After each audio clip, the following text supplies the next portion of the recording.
એક ઓપોર્ચ્યુનિટી આપવામાં આવે કે તમે શિક્ષણ મંત્રી બનો તો તમે વિજ્ઞાનને કઈ રીતે ભણાવવાનું પસંદ કરો?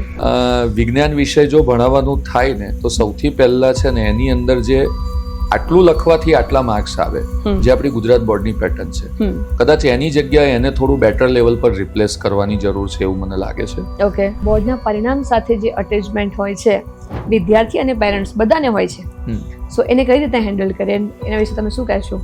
એમાં મને એવું લાગે છે કે વિદ્યાર્થી ને વાલીએ બંને બહુ પ્રેક્ટિકલી એવું સમજવાની જરૂર છે કે બોર્ડનું પરિણામ, બોર્ડની એક્ઝામ 10માની હોય કે 12માની હોય, ગુજરાત બોર્ડ હોય કે CBSE બોર્ડ હોય, તમે હવે જુઓ, હવે કોઈ પણ જગ્યા પર બોર્ડના પરિણામ પર છે ને તમને એડમિશન નથી મળતા.